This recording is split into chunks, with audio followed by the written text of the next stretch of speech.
اعوذ باللہ من الشیطان الرجیم، بسم اللہ الرحمن الرحیم۔ ناظرین محترم، السلام علیکم ورحمۃ اللہ وبرکاتہ۔ 1446 ہجری ماہ مبارک رمضان سلسلہ وار پروگرام رمضان المبارک کی اہمیت و فضیلت میں آپ کا خیر مقدم کرتا ہوں۔ ناظرین محترم، آج 21ویں شب ماہ مبارک رمضان ہے۔ آج اس سلسلہ وار پروگرام میں ہمارے مہمان ہیں قبلہ و کعبہ الحاج مولانا قرار حسین جعفری صاحب قبلہ۔ آئیے آج کی شب کے سلسلے میں ان سے گفتگو کرتے ہیں۔ السلام علیکم ورحمۃ اللہ وبرکاتہ۔ علیکم السلام ورحمۃ اللہ وبرکاتہ۔ قبلہ، بہت بہت شکر گزار ہوں آپ کا۔ آج 21ویں شب ماہ مبارک رمضان میں بھی آپ آج ہمارے اس پروگرام کے مہمان ہیں۔ آج ہمارے اس پروگرام کو زینت بخشنے کے لیے میں انتظامیہ کمیٹی خاتم الانبیاء لائبریری پونچھ کی جانب سے آپ کا مشکور و ممنون ہوں۔ بہت بہت شکریہ۔ قبلہ، ماہ مبارک رمضان کی 21ویں شب ہے۔ تیسرے عشرہ ماہ مبارک رمضان کا آغاز ہو رہا ہے اور پہلی طاق رات ہے یہ تیسرے عشرہ ماہ مبارک رمضان کی۔ آپ سے گزارش ہے کہ شب قدر کی اہمیت و فضیلت میں کچھ بیان فرما دیں۔ اعوذ باللہ من الشیطان اللعین الرجیم، بسم اللہ الرحمن الرحیم۔ الحمد للہ رب العالمین، والصلاة والسلام علی اشرف الانبیاء والمرسلین وعلی آلہ الطیبین الطاہرین المعصومین، اما بعد فقد قال اللہ تبارک و تعالی فی القرآن المجید، بسم اللہ الرحمن الرحیم، وما ادراک ما لیلۃ القدر، لیلۃ القدر خیر من الف شہر، صدق اللہ العلی العظیم۔ ماہ مبارک رمضان جس کے 2 عشرے اپنے اختتام کو پہنچے اور یہ تیسرے عشرے کا آغاز ہو رہا ہے۔ پہلا عشرہ عشرہ رحمت تھا، دوسرا عشرہ عشرہ مغفرت، اور یہ تیسرا عشرہ عشرہ عتق من النار ہے، جہنم کی آگ سے چھٹکارا، نجات کا یہ عشرہ ہے، اور جس کی آج یہ پہلی شب ہے اور شب قدر بھی ہے۔ شب قدر کہ جس کی فضیلت اور عظمت کو پچھلے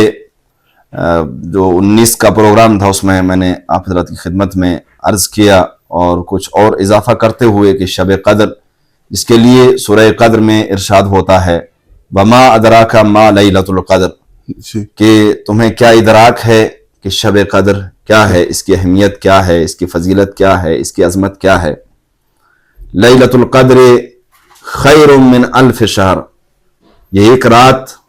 1000 مہینوں سے افضل ہے، 1000 مہینوں سے بہتر ہے۔ شب قدر یہ اللہ کی طرف سے امت پیغمبر کے اوپر ایک بہت بڑا احسان ہے۔ روایت کے اندر ملتا ہے کہ رسول اکرم صلی اللہ علیہ وآلہ وسلم نے فرمایا کہ بنی اسرائیل میں ایک شخص تھا جس نے 1000 مہینے تک اللہ کے راستے میں جہاد کیا۔ صحابہ کو رشک آیا تو اللہ نے اس کے بدلے میں یہ رات عطا فرمائی۔ بعض روایات میں ہے کہ آپ صلی اللہ علیہ وآلہ وسلم نے پہلی امتوں کی عمروں کو دیکھا کہ بہت زیادہ ہیں، اور آپ صلی اللہ علیہ وسلم کی امت کی عمریں کم ہیں۔ اگر وہ نیک اعمال میں ان کی برابری کرنا چاہیں تو ناممکن ہے، کیونکہ ان کی عمریں زیادہ ہیں اور اس کے اعتبار سے ان کی عبادت زیادہ ہے، اور امت پیغمبر کی کیونکہ عمریں کم ہیں اس اعتبار سے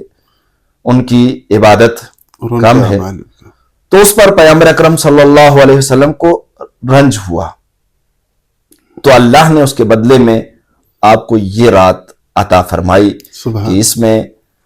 آپ کا ماننے والا کوئی مومن، کوئی مسلمان اس ایک شب میں کوئی عمل کرے گا تو اس کو 1000 مہینوں کے عمل سے زیادہ اسے ثواب ملے گا۔ جیسے دوسرے مہینوں میں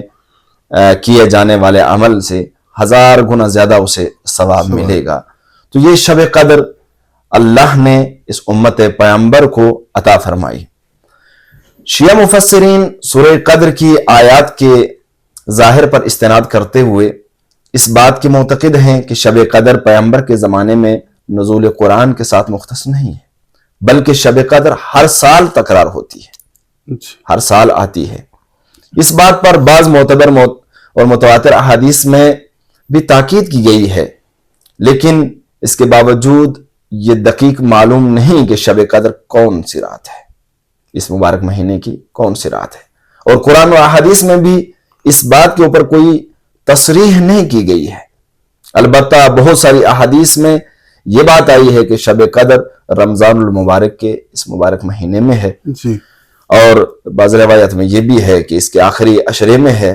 پھر آخری عشرے میں طاق راتوں میں ہے، پھر اور زیادہ مختص کرتے ہوئے 19ویں، 21ویں اور 23ویں میں اور 27ویں شب میں۔ اس کے لیے کہا گیا، احتمال دیا گیا کہ ان شبوں میں سے کوئی ایک شب ہے، اور پھر یہ کہا گیا کہ جیسا کہ ردشی کے نزدیک 23ویں کے اوپر اتفاق ہوا کہ اس کے بارے میں زیادہ روایات ملتی ہیں کہ وہ شب 23ویں کی شب ہو سکتی ہے۔ بہرحال اس مبارک مہینے کے آخری عشرے کی طاق راتوں میں کوئی ایک رات ہے شب قدر کی، جس کا ادراک انتہائی ضروری ہے۔ شیعہ احادیث میں رمضان المبارک کی 3 راتوں یعنی 19ویں، 21ویں اور 23ویں کو شب بیداری کرنے پر زیادہ تاکید کی گئی ہے کہ ان شبوں میں شب بیداری کی جائے، اعمال مخصوصہ انجام دیے جائیں، اعمال مشترکہ انجام دیے جائیں، دعائیں، نمازیں جو ہیں وہ پڑھی جائیں اور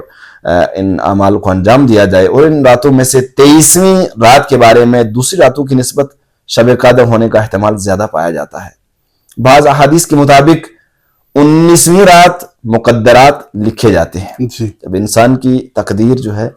19ویں کی رات لکھی جاتی ہے، 21ویں کی رات ان مقدرات کو یقینی قرار دیا جاتا ہے، اور جب 23ویں رات ان مقدرات کو حتمی شکل دے دی جاتی ہے، کس کے لیے کیا تقدیر ہے، اس کی روزی، اس کا رزق، اس کے لیے اولاد، اس کے لیے عمر، جو کچھ بھی سال بھر میں اسے ملنا ہے، چاہے وہ اچھا ہو یا برا ہو، چاہے وہ نعمات الہیہ ہوں یا کوئی پریشانیاں ہوں، اس کے لیے اس کی تقدیر میں جو ہے وہ حتمی ہو جاتا ہے کتنا کہ 23ویں کی شب کو۔ تو یہ ماہ مبارک رمضان میں یہ شب قدر اس کے لیے ملتا ہے، جیسا کہ اس کے کیے جانے والے عمل کے اوپر، نیک عمل کے اوپر جو ہے 1000 گنا زیادہ اس کا ثواب اسے ادا ہوتا ہے۔ ایسے اس شب میں اگر کوئی گناہ کرتا ہے تو اس کا عذاب بھی اتنا ہی زیادہ بڑھ جاتا ہے۔ آیت اللہ شیخ جعفر آل کاشف الغطا کے قول کے تناظر میں جس طرح شب قدر میں نیکی کرنے کی عظمت تمام زمانوں سے زیادہ ہے، اسی طرح شب قدر میں گناہ کرنا بھی دیگر زمانوں سے زیادہ بڑا گناہ ہے، اور اس کی پوچھ تاچھ بھی زیادہ ہے۔ یعنی اس مبارک مہینے میں اور خصوصاً اس شب کے اندر یہ کوشش کرنا چاہیے کہ اس سے کوئی گناہ سرزد نہ ہو، اور جتنا ہو سکے اس کو عبادت الہی اور طاعت پروردگار میں اس شب کو نماز میں اور دعاؤں کی شکل میں گزارے، کہیں اس کی زبان سے غیبت نہ ہو جائے، کہیں اس کی زبان سے کوئی جھوٹ نہ ہو، کوئی گالی گلوچ نہ ہو۔ اس طریقے سے اپنی زبان کو اس شب میں محفوظ رکھنا یہ ضروری ہے۔ پھر شب قدر میں کچھ اعمالوں میں ایک عمل جو ہے خصوصیت کر کے شب امام زمان ہے، اس شب کو اس اعتبار سے ملتا ہے کہ شب قدر میں سلامتی امام زمانہ کے لیے صدقہ دینا چاہیے، کہ اس کا ثواب کتنا ہے کہ 80 سال تک صدقہ دینے کے ثواب جو ہے اسے عطا ہوتا ہے، اسے ملتا ہے۔ پھر شیخ صدوق علیہ الرحمہ اپنے استاد کے حوالے سے بیان کرتے ہیں کہ انہوں نے فرمایا کہ جو شخص 21ویں 23ویں رمضان کی راتوں کو مسائل دینی بیان کرتے ہوئے گزارے تو وہ سب سے افضل ہے۔ یعنی اس شب کے اعمال کے لحاظ سے اگر دیکھا جائے تو دینی مسائل جو ہے وہ پوچھنا، بتانا، اس کا بہترین عمل علماء کے نزدیک یہ رہا ہے۔ تو یہ شب ہے جی قبلہ، آج 21ویں شب ماہ مبارک رمضان ہے، جو 21ویں شب کے مخصوص اعمال ہیں ان کے حوالے سے آپ سے جاننا چاہیں کہ آج کی شب کے خاص عمل کیا ہیں؟ دیکھیے، ہر شب کی طرح آج کے شب کے بھی اعمال ہیں، جس میں غسل ہے، جس کی بہت بڑی جو ہے فضیلت بیان کی گئی ہے، بلکہ یہاں تک ملتا ہے کہ ابتدائی شب میں غسل کرے اور پھر انتہائی شب سحری کے قریب غسل کرے، اس کا بے شمار بے انتہا جو ہے ثواب روایات کے اندر آیا ہے۔ پھر اس کے بعد صدقہ دینا آج کی شب میں، اس کا بھی بے انتہا ثواب ہے۔ زیارت امام حسین علیہ السلام مستحب ہے، اور احیاء شب جو ہے یہ بہت اہمیت رکھتا ہے۔ کتاب الرسائل کے اندر رسول اکرم صلی اللہ علیہ وسلم سے روایت ہے کہ اس رات میں 8 رکعت نماز پڑھے۔ طریقہ نماز یہ ہے کہ ہر رکعت میں سورہ حمد کے بعد کوئی سا سورہ پڑھے۔ ثواب اس کا یہ کہ تمام آسمانوں کے ابواب رحمت کھول دیے جائیں گے اس شخص کے لیے جو یہ نماز جو ہے وہ پڑھے گا۔ اس کی دعا مستجاب ہوتی ہے جو اس نماز کو پڑھتا ہے۔ اور پھر اس کے بعد جو ہے وہ نماز پڑھے جس کا ذکر 19ویں شب میں بھی گزر چکا ہے، جو عمل کے اعتبار سے وہ نماز ہے اسے پڑھنا۔ پھر 21ویں کے مخصوص اعمال، کچھ مشترک اعمال ہیں جو شب قدر کے حوالے سے ہیں، جس میں مشترک اعمال میں جو تینوں شبوں میں مختلف، جیسا کہ 19ویں کی شب میں جو ہے وہ بیان کیا گیا، جیسے عمل قرآن ہے، اس سے پہلے 2 رکعت نماز ہے کہ ہر رکعت میں سورہ حمد کے بعد جو ہے 7 مرتبہ سورہ توحید، سورہ قل هو اللہ کی تلاوت ہے، اور نماز ختم ہونے کے بعد 70 مرتبہ استغفر اللہ ہے۔ پھر قرآن کھول کے سامنے رکھ کے جو ہے وہ دعا مخصوصہ جو ہے وہ پڑھی جائے، پھر سر کے اوپر قرآن رکھ کے دعائے مخصوصہ، اور اس کے ساتھ جو ہے اللہ تبارک و تعالیٰ کے نام سے بے کہ یا اللہ کہہ کے یا محمد کرتے ہوئے 4 معصومین کا نام لے جائے، ان کے وسیلے سے دعائیں مانگی جائیں، اس کا بے حد ثواب ہے۔ مشترک میں جیسے غسل ہے، جیسا میں نے ذکر کیا، تو یہ وہ اعمال ہیں کہ جو مشترکہ جو اس مخصوص یعنی اس شب کے اندر ہے۔ پھر جو ہے مشترکہ اعمال کے بعد مخصوصہ اعمال میں بھی ہیں اللہم لعن قتلۃ امیر المؤمنین، جو ہے اس شب میں جو ہے اسے پڑھنا، کیونکہ شب شہادت امیر المؤمنین حضرت علی بن ابی طالب علیہ السلام ہے، تو یہ وہ اعمال ہیں کہ جو اس شب میں کیے جاتے ہیں۔ قبلہ 21واں کا روزہ، جو 21ویں ماہ مبارک رمضان کا روزہ ہے، اس کے ثواب کے سلسلے میں روایات میں کیا کچھ آیا ہے، اور جو 21ویں روز کی دعا ہے، دعائے مخصوص 21ویں روز کی ہے، اس سے حاصل ہونے والے جو دروس ہیں ان سے بھی آپ ہم اپنے ناظرین کو دیکھیے، نبی کریم حضرت محمد مصطفیٰ صلی اللہ علیہ وسلم ہر روزے کے ثواب کو بیان کرتے ہوئے جب 21ویں روزے کے ثواب کے بارے میں ارشاد فرماتے ہیں کہ 21واں روز اللہ تعالیٰ تم لوگوں کی قبروں کو 1000 فرسخ وسیع کر دیتا ہے۔ ہم اپنے دعاؤں میں کبھی کبھی پروردگار سے یہ جگہ پروردگارہ مرحوم کی قبر کو تا حد نظر وسعت عطا فرماتا ہے، تنگی قبر سے اسے محفوظ فرماتا ہے کہ اس 21ویں روزے کے صدقے میں پروردگار قبروں کو وسعت عطا کرتا ہے، کشادہ فرماتا ہے شب میں، اور تاریکی اور خوف کو دور کرتا ہے۔ دیکھیے، تاریکی قبر اور خوف قبر جو ہے روایت کے اندر ملتا ہے کہ یہ بہت شدید ہوتا ہے۔ پروردگار اس روزے کے صدقے میں اس تاریکی قبر کو اور اس خوف قبر کو جو ہے وہ دور کرتا ہے، اور تم لوگوں کو قبور کو شہداء کی قبور کی مانند قرار دیتا ہے۔ یہ بڑی منزل ہے اس بات کی کہ جیسا کہ قبور شہداء ہیں کہ جو اپنے قبروں میں کہا گیا کہ وہ زندہ ہیں، اللہ کے ہاں سے رزق پاتے ہیں، ان کی قبروں کی مانند جو ہے وہ قرار دیتا ہے، اور تم لوگوں کے چہروں کو حضرت یوسف بن یعقوب کے چہرے کی مانند قرار دیتا ہے۔ نوران یعنی نور عطا کرتا ہے انسان کے چہرے کے اوپر۔ یہ 21ویں جو روزہ ہے اس کے ثواب کے تناظر میں جو ہے نبی کریم صلی اللہ علیہ وسلم کی یہ حدیث مبارکہ ہے۔ اور پھر آپ نے دعا کے حوالے سے بات کی ہے، تو ہر دن کی جیسے مخصوصہ دعائیں ہیں اور کچھ مشترک دعائیں ہیں، مخصوصہ دعاؤں میں جو خصوصاً ہمارے اس پروگرام میں مسلسل وہ مختصر سے جو ہر روز کی دعا ہے اس کا ترجمہ جو ہے وہ پیش کیا جاتا ہے، اور اس سے حاصل ہونے والے دروس جو ہے وہ مومنین کے لیے بیان کیے جاتے ہیں۔ تو دعا کے اندر ارشاد ہوتا ہے کہ اللہم اجعل لی فیہ الی مرضاتک دلیلا ولا تجعل للشیطان فیہ علی سبیلا واجعل الجنۃ لی منزلا ومقیلا یا قاضی حوائج الطالبین، کہ اللہ اس دن میری رہنمائی فرما اپنی خوشنودی کی طرف، کہ اس کی خوشنودی حاصل ہو جائے۔ ہر عمل کے لیے جو بھی انسان عمل کرتا ہے اس میں جو اس کے تاکہ پروردگار کی خوشنودی اسے حاصل ہو، یہ انسان کی چاہت ہوتی ہے۔ اور شیطان کو مجھ پر مسلط ہونے سے دور رکھ، اور بہشت کو میری منزل قرار دے، اے طلب حوائج کرنے والوں کی حاجات کو پورا کرنے والے پروردگار۔ یہ اس دعا کا مختصر دعا کا ترجمہ، اور اس سے حاصل ہونے والے دروس کی اگر بات کی جائے تو 3 باتوں کو اس دعا کے اندر اپنے پروردگار سے ایک بندہ جو ہے اس دعا کا پڑھنے والا طلب کرتا ہے۔ ایک اللہ کی مرضی کو، رضا الہی انتہائی اہم ہے انسان کی زندگی میں کہ پروردگار اس سے راضی ہو جائے۔ رضا الہی ہر عبادت کی گویا یوں سمجھ لوں کہ اس کا مقصد ہے کہ وہ راضی ہو جائے ہمارے اس عمل سے. اور دوسرے شیطان سے دوری کو جو ہے اس دعا کے اندر اپنے پروردگار سے طلب کیا گیا کہ وہ توفیق عطا کرے تاکہ شیطان سے دوری یعنی ہم سے شیطان دور رہے ہم سے. اور بہشت میں جگہ و مقام کو جو ہے اس دعا کے اندر جو ہے وہ طلب کیا گیا ہے. قبلہ رضا الہی کی بات ہوئی ہے دعا کے سلسلے میں اور شیطان سے دوری کی بات.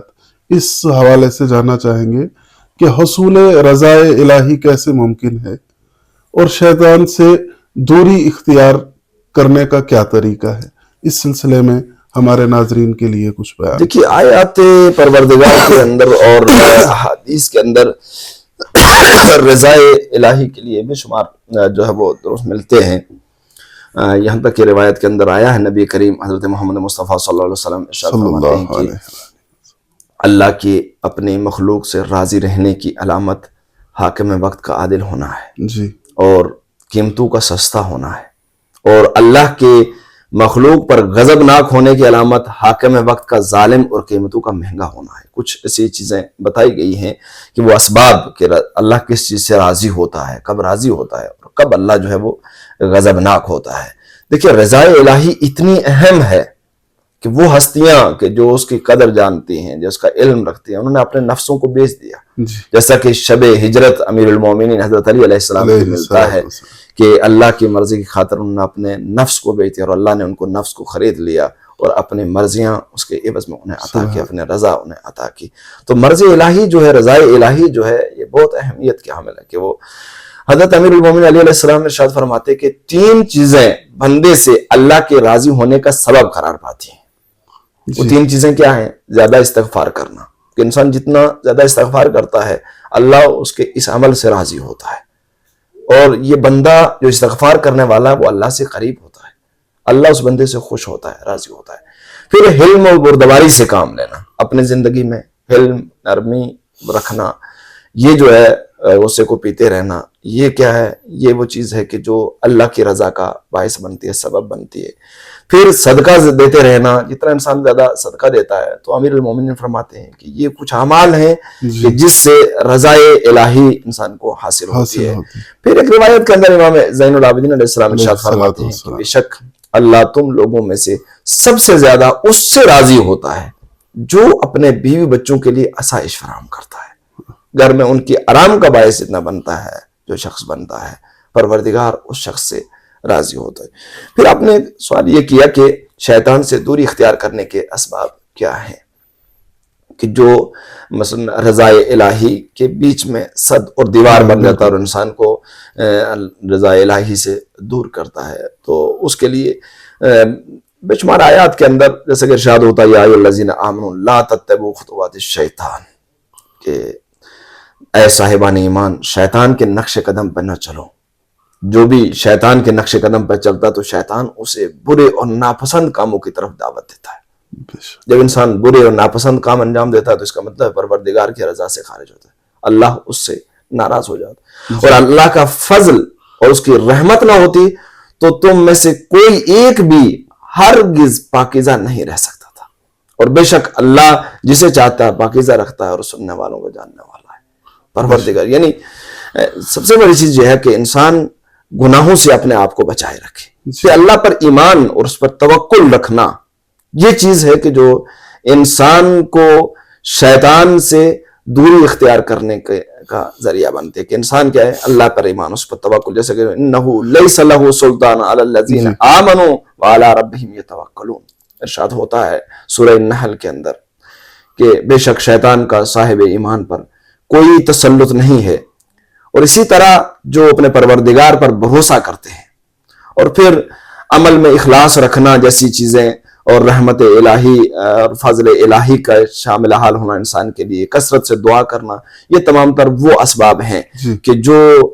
شیطان سے دوری کا باعث اور رحمان سے قربت کا باعث بنتے ہیں, اور پروردگار ایسے انسان سے جو ہے وہ راضی و خوشنود رہتا ہے. قبلہ آج 21ویں شب ماہ مبارک رمضان ہے, شب شہادت ہے امیر المومنین علی ابن ابی طالب علیہ السلام کی. میں آج کی اس پرغم شب کی مناسبت پر ہدیہ تعزیت پیش کرتا ہوں اور تمام ناظرین کی خدمت میں، تمام محبان محمد و آل محمد علیہم السلام کی خدمت میں بھی ہدیہ تعزیت عرض کرتا ہوں، بالخصوص آقائے امام زمان عجل اللہ تعالی فرجہم شریف کی خدمت بابرکت میں ہدیہ تعزیت و تسلیت عرض کرتا ہوں۔ قبلہ جیسا کہ گزشتہ پروگرامز میں، پہلے 19 ماہ مبارک رمضان کے پروگرام میں آپ نے مقبول کی روایت بیان فرماتے ہوئے امیر المومنین علی ابن ابی طالب علیہ السلام کے چند وہ مناقب بیان فرمائے تھے کہ جن میں امیر المومنین علیہ السلام کا کوئی شریک نہیں ہے۔ گزارش کروں گا کہ آج مزید کچھ اقوال اسی روایت کے پیش نظر ہمارے ناظرین کے لیے بیان فرما دیں۔ دیکھیے، سب سے پہلے تو میں آج کی شب شہادت امیر المومنین حضرت علی بن ابی طالب علیہ السلام کی اپنی جانب سے اور پوری ٹیم کی جانب سے اور تمام سننے والے اور دیکھنے والوں کی جانب سے حجت یگانہ امام زمانہ جل اللہ تعالیٰ فرج و شریف کی خدمت اقدس میں تعزیت و تسلیت عرض کرتا ہوں، اور آپ کی خدمت میں بھی تعزیت و تسلیت عرض کرتا ہوں۔ یہ شب جہاں شب قدر ہے، وہاں آج کی شب میں شہادت امیر المومنین حضرت علی بن ابی طالب علیہ السلام بھی ہے۔ فضائل کے اعتبار سے آپ نے مکحول کی وہ روایت جو شیخ صدوق علیہ الرحمہ نے اپنی کتاب کے اندر جو ہے وہ درج کی ہے، وہ اس حوالے سے ہم گفتگو کر رہے تھے کہ کوئی شب شہادت بھی ہے، کہ امیر المومنین حضرت علی علیہ السلام جن کا تعارف میں نے 19ویں کی شب میں جو ہے وہ اپنے دیکھنے والے اور سننے والوں کے لیے میں نے بیان کیا۔ امیر المومنین کے مناقب اور فضائل، بلکہ فضیلت کو فضیلت کہتے ہی تب ہیں جب ان ہستیوں کے قدم چومتی ہے۔ فضیلتوں کو، یہ فضیلتوں کے محتاج نہیں ہیں بلکہ فضیلتیں ان کی محتاج ہیں۔ تو یہ وہ عظیم ہستیاں ہیں کہ جو اگر دیکھا جائے تو واقعی ان کے عمل کو دیکھ کر کے یا کہیں قرآن نازل ہوتا ہے یا قرآن نازل ہوتا ہے تو یہ ہستیاں بڑھ کے سب سے پہلے اس پر عمل کرتی ہیں۔ بھلا ان کی عظمتیں اور فضیلتیں ہم جیسے گناہگار لوگوں کی زبان سے کہاں اس منزل پہ ہم بیان کر سکتے۔ بہرحال جو روایات کے اندر، احادیث میں جو پیغمبر اکرم صلی اللہ علیہ وسلم نے جو قرآن مجید کے اندر ان کی فضیلتیں اور عظمتیں بیان کی گئی ہیں، باقی ان کی ہستی کو کوئی درک نہیں کر سکتا ہے، جو کہ ممکن ہی نہیں ہے، جو کہ کیونکہ روایت کے اندر ملتا ہے کسی نے نہیں پہچانا خدا کو مگر رسول اللہ فرماتے ہیں میں نے اور علی نے، اور کسی نے نہیں پہچانا مجھے مگر اللہ نے اور علی نے، اور نہیں پہچانا کسی نے علی کو مگر میں نے اور میرے خدا نے۔ سبحان اللہ۔ لہٰذا یہ وہ عظیم ہستی ہے کہ جس کی عظمتوں کا ادراک ممکن ہی نہیں ہے۔ امیر المومنین اس حدیث مبارکہ کے اندر جو ہے ایک طولانی، جس میں اپنی فضیلتیں 70 فضیلتوں کو بیان کرتے ہیں، اور مسجد کوفہ سے اصحاب کے بیچ کہتے ہیں کہ کیا تم میں سے کوئی ہے کہ جو اس فضیلت میں میرا شریک ہو؟ سب یہی کہتے نظر آتے ہیں، کوئی اس میں شریک نہیں ہے۔ ان میں کچھ چیزیں آپ کو بیان کی، پھر نبی کریم صلی اللہ علیہ وسلم کی اس حدیث کی طرف متوجہ کرتے ہوئے اصحاب کے بیچ میں امیر المومنین فرماتے ہیں کہ جہاں پر رسول اللہ نے حضرت علی علیہ السلام کے لیے فرمایا کہ علی، جس وقت اللہ اولین و آخرین کو محشور کرے گا تو انبیاء کے ممبروں کے اوپر میرے لیے ایک ممبر نصب کیا جائے گا کہ جو تمام انبیاء کے ممبروں سے اوپر ہوگا، اونچا ہوگا، اور اوصیاء کے ممبروں کے اوپر تمہارے لیے ایک ممبر نصب کیا جائے گا، سبحان اللہ، بس تم اس پر بیٹھو گے۔ سبحان، یعنی جہاں انبیاء کے ممبروں سے اوپر جو ہے رسول اللہ کے لیے ممبر لگا ہوگا، وہاں جتنے بھی اوصیاء ہیں تمام انبیاء کے، ان اوصیاء کے ممبروں سے بالا تر ایک ممبر ہوگا جو امیر المومنین حضرت علی علیہ السلام کے لیے لگایا جائے گا۔ اس میں کوئی اور دوسرا صحابی شریک نہیں ہے۔ پھر امیر المومنین فرماتے ہیں کہ رسول خدا صلی اللہ علیہ وسلم کو فرماتے ہوئے سنا کہ علی، قیامت کے دن مجھے کوئی چیز عطا نہیں کی جائے گی مگر یہ کہ میں نے تمہارے لیے بھی اسی جیسی چیز کی درخواست کی ہوگی، یعنی جو کچھ کل قیامت کے دن مجھے عطا ہوگا اسی جیسی وہی عطا اے علی تمہارے لیے بھی ہوگی۔ سبحان اللہ۔ پھر فرماتے ہیں رسول خدا صلی اللہ علیہ وسلم کو یہ فرماتے ہوئے سنا کہ علی، تم میرے بھائی ہو اور میں تمہارا بھائی ہوں، سبحان، تمہارا ہاتھ میرے ہاتھ میں ہوگا یہاں تک کہ تم جنت میں داخل ہو جاؤ گے۔ یعنی یہ رسول اللہ کس کے لیے فرما رہے ہیں؟ امیر المومنین حضرت علی علیہ السلام کے لیے۔ جہاں پر بھی صیغہ اخوت پڑھا گیا، چاہے وہ مدینے میں ہے چاہے وہ مکے کے اندر ہے، سب صحابیوں کو ایک دوسرے کا بھائی بنایا، لیکن جب امیر المومنین علی کی باری آئے فرمایا کہ یہ میرا بھائی ہے، میں اس کا بھائی ہوں۔ یعنی یہ عظمت کسے حاصل ہے؟ یہ امیر المومنین حضرت علی علیہ السلام کو حاصل ہے۔ اور پھر یہ فرمایا کہ اے علی، میری امت میں تمہاری مثال حضرت نوح کی کشتی کی مانند ہے، جو اس میں سوار ہو گیا وہ نجات پا گیا، اور جو اس سے روگردانی کر گیا وہ غرق ہو گیا۔ یعنی امیر المومنین کی ذات کشتی نوح کی مانند ہے۔ جس نے امیر المومنین علی علیہ السلام کی ولایت کو، امامت کو مان لیا، جس نے امیر المومنین کو تسلیم کر لیا، گویا وہ نجات پا گیا۔ اور جس نے انکار کر دیا، جو امیر المومنین سے دور ہو گیا، جو اس کی ولایت امامت سے دور ہو گیا، اس کا مطلب وہ ہلاک ہو گیا، وہ تباہ ہو گیا، وہ ختم ہو گیا۔ کیونکہ شب شہادت ہے تو وہ امیر المومنین اس مہینے کے اندر، خاص کر جو یہ آخری سال و آخری ماہ رمضان تھا امیر المومنین علیہ السلام کی حیات کا، تو روایات کے اندر ملتا ہے کہ اس پورے مہینے میں، یعنی اس جو 20 دنوں کے اندر امیر المومنین کا ایک طریقہ تھا کہ ہر شب، یعنی دن کو روزہ رکھنے کے بعد شب اپنے اولاد میں سے کبھی ایک بیٹی کے ہاں، کبھی دوسری بیٹی کے ہاں، کبھی ایک بیٹے کے ہاں افطار کے لیے جاتے تھے۔ یہاں تک کہ ملتا ہے کہ جب 17ویں ماہ رمضان تھی تو امیر المومنین امام حسن و حسین کو بلاتے ہیں، امام حسن سے سوال کرتے، بیٹا ماہ رمضان کے کتنے دن گزر گئے؟ تو امام حسن فرماتے ہیں، بابا 17 دن گزر گئے ہیں۔ پھر امام حسین سے پوچھا، بیٹا حسین آپ بتاؤ کہ کتنے دن باقی رہ گئے ہیں؟ تو امام حسین علیہ السلام نے جواب دیا کہ بابا 12 یا 13 دن اس مہینے کے باقی رہ گئے۔ فرمایا خوش نصیب ہوگا وہ انسان کے جو 21ویں کے بعد زندہ رہے گا۔ یعنی امیر المومنین نے اپنی شہادت کی طرف ایک علامت، ایک اشارہ کیا 17 ماہ مبارک رمضان۔ پھر اپنی دختر جناب جو ہے ام کلثوم سے یہ ان کے پاس یہ اطلاع بھیجی کہ 19ویں کی شب، یعنی 18 کی شب جو روزہ ہے 19ویں کا، یہ آپ کے ہاں افطار کیا جائے گا۔ اور بات کہ اس شب میں 19ویں کی شب امام علیہ السلام جو ہے جناب ام کلثوم کے ہاں جاتے ہیں، اور ظاہر سی بات ہے جب ایک بیٹی سنتی ہے کہ باپ ان کے گھر روزہ افطار کرنے آ رہے ہیں تو اس کا دل چاہتا ہوگا کہ آج اچھے سے اچھا بنایا جائے، لیکن ادھر یہ بھی جانتی ہیں کہ میرے بابا جو کہ خشک روٹی کھاتے ہیں اور نمک کے علاوہ کچھ نہیں۔ تو کہا دسترخوان کے اوپر جو کھانا آیا تو دودھ تھا ایک پیالے کے اندر، اور تھوڑا سا نمک تھا، اور ساتھ میں جو کی روٹیاں تھیں، اور وہ دسترخوان پہ لا کے رکھی۔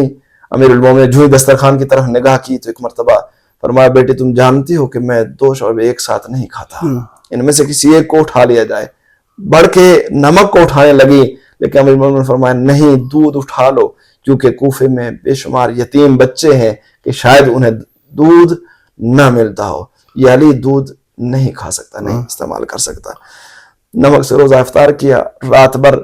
جو ہے عبادت میں مشغول، اور جناب ام کلثوم فرماتی ہیں کہ بار بار صحن خانہ میں جاتے اور آسمان کی طرف کچھ تلاش کرتے ہیں، کچھ دیکھتے ہیں، یہاں تک کہ وہ وقت آیا، ایک مرتبہ اپنے